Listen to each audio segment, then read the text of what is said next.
So what's up mga katrackers, no? So gusto ko lang i-share kung paano mag disconnect or magputol ng trailer natin, no, sa tamang proseso para ito sa mga kapwa ko trackers na baguhan, kasi dito airbag po yung mga trailer and truck nila dito, hindi po muli.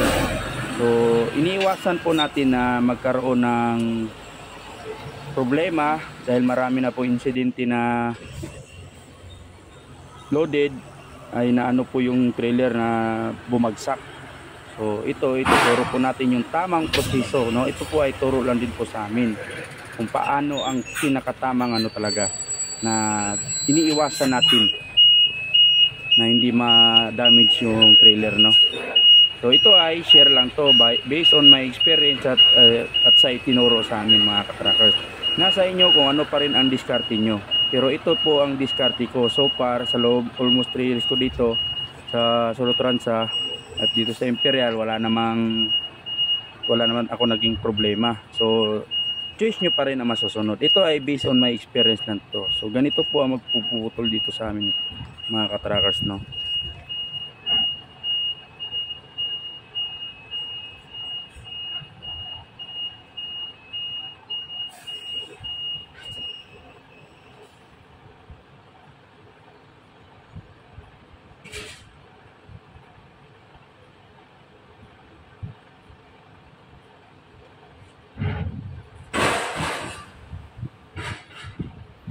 So ililipat natin ang pwesto yung video natin, no, sa portion na makikita yung buong truck.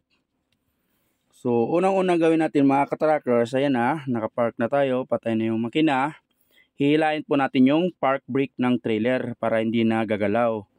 Ayan, hilain natin yan, yung pula. Tapos lagyan po natin ng kalso. Kung saan yung portion na pababa, doon po natin ilagay. Kung gusto nyo, kung dalawa, walang problema, likod at harap. So dahil isa lang yung dala natin, so isa lang nilagay ko, yung portion lang na pababa. So ngayon, ang next step natin mga katrackers, tanggalan po natin na ay anuhin po natin, ibaba po natin yung ginagawa ko sunod, ibababa ko po yung landing leg para just in case na nung mangyari, at least may nakatukod siya, nakasuporta. So ganyan po ako mga katrackers ang diskarte ko. Pwede nyo naman na iangat nyo na yung airbag, pero minsan kasi mga katrackers, yung pinakalock ng pinakalock ng kingpin dun sa fifth wheel, hindi mahihila kapag nakaangat na. So ang ginagawa ko, ina-unlock ko muna yung kingpin. Tapos pagka ganyan na, tatanggalin ko yung linya ng connecting hose, yung air hose, tapos yung electrical wire niya or 7-way para wala na siyang nakalock na talaga siya. Tapos ngayon mga katrackers, ang ginagawa ko dyan, hihilain ko ngayon yung lock na ng kingpin.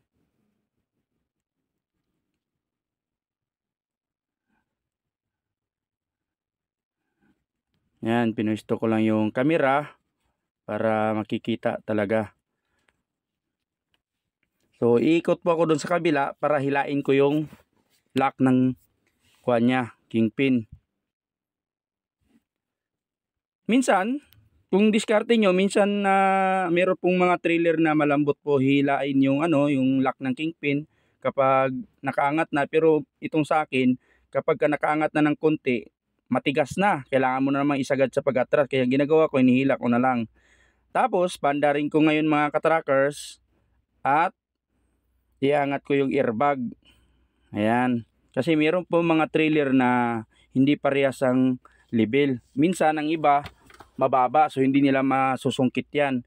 Pero kapag loaded mga katrackers, iangat nyo po talaga ng sagad or magtira lang ng konti bago sumagad, kasi kailangan po talaga nakatingala yung trailer natin, kasi kapag loaded, kailangan lahat ng product nandun sa likod ang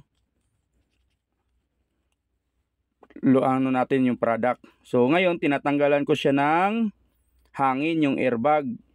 Kaya ako tinatanggalan ng hangin mga katrackers kasi may posibilidad na gagalaw ang trailer kapag sumingaw na yan at naubos yung hangin. So may posibilidad na aabanti ng konti. So iniiwasan ko ma-dislocate yung yung pinakalibil ng niya ng landing leg. So ipapakita ko sa inyo mga katrackers, no. Ayan. Pagkatapos nyo makakuha na ng hangin, yun ang gagawin nyo. I-release nyo yung maxi para aabanti ng konti, maging level. So yung landing leg niyan mga katrackers, hindi pa yan nakasagad sa baba yung ginawa ko kasi tinanggalan ko pa ng hangin. Nagtira lang ako ng mga 2 or 3. So ngayon ang gagawin ko mga katrackers,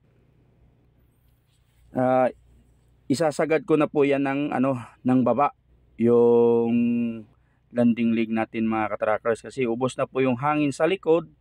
Tapos yan, para walang galaw, di ba?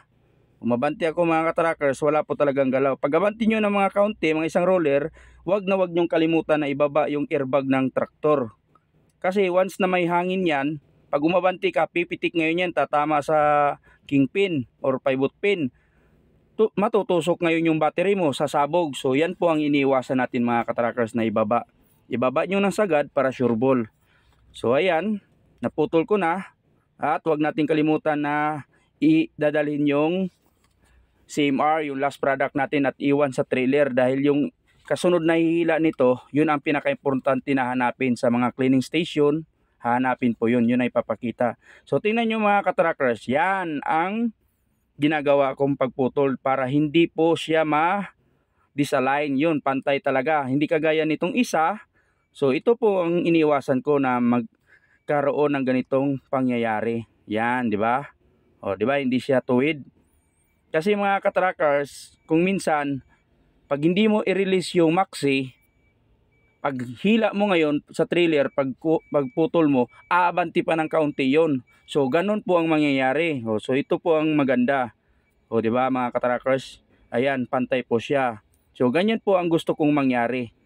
So, sana mga katrackers, no, makatulong po sa inyo. So, ngayon, nandito na naman tayo sa kukunin kong trailer. Dahil nagpalit po ako ng trailer dahil wala na po kong oras na magpa-cleaning. So, binigyan po ako ng trailer na malinis na para pakakargahan ko sa Antwerpen, Belgium. Dahil my time is not enough for cleaning na. Ay, stay for loading. Ay, English sa kulira. Practice tag English. So ngayon mga katrackers, siguro naman doon sa mga kapwa ko trailer, alam naman siguro yung paano ang sistema. Ito ay para lang po sa mga baguhan. So ganyan mga katrackers, huwag nyo agad isagad, itutok nyo lang muna. Tapos babain nyo, tingnan nyo kung pantay na yung kuwan niya, yung pagpasok ng trailer nyo sa plate ng ng kingpin niya or pivot pin, pantay na sila. So ituloy mo ngayon pag atras, pero pag hindi pa, andyan, baba taas mo lang yung airbag hanggang sa mag-level bago mo ituloy. So ayan, tinuloy ko na mga katrackers, gawa ng pantay naman po siya. Hindi na nila inangat yung yung trailer. So para sa akin, dapat iangat talaga para minsan mayroong trailer talaga na mababa, hindi na kayang sungkitin. So itong kuwan na to, wala namang problema. So ngayon, wag natin kalimutan iangat yung airbag para naman hindi tayo mahirapan magligpit ng landing leg dahil nakaangat na po siya.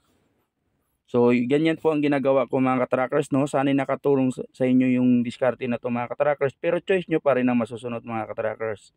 So ito ay based on my experience lang. Tapos kakabit natin yung mga linya ng hose para doon sa mga nag-aaral po. Ayan, ganyan po tayo magkabit, no. So kayo pa rin masusunod kung ano ang gusto nyo dyan. Basta ako, yan ang ginagawa ko. Wala akong pakialam dyan sa mga mga marunong, dahil ako hindi naman talaga ako expert sa ganito. Basta ako marunong sumasahod, okay na. Bahala na kayo, basta hindi ako nagipagalingan sa inyo. Ito ay para sa mga baguhan na gustong matuto mag-trailer, sa mga na-inspire natin, no.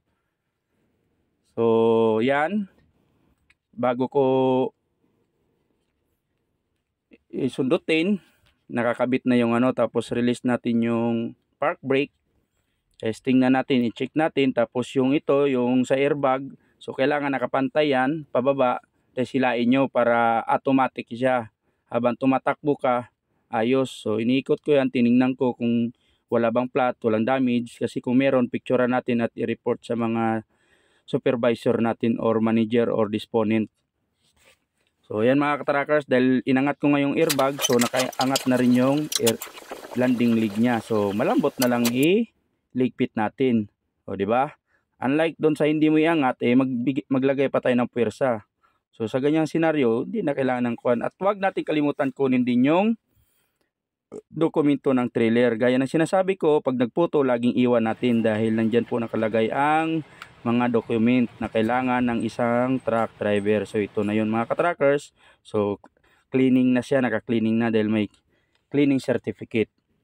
So tingnan po natin lagi, at kung hindi naman, kailangan natin ipa-cleaning yan. Depende kung anong instruction sa inyo. Tapos tingnan nyo rin sa taas mga katrackers, kasi minsan hindi po sinasara ng mga nagki-cleaning yan.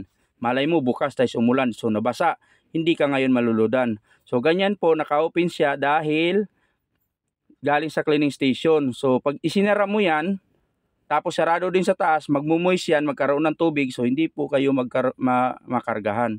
So yan po ang purpose niyan. Yan, kaya bukas yan lahat. Ito pwede na itong isara dahil may bukas naman na porsyon. So ganyan po mga katrackers, no, sana nakatulong sa inyo.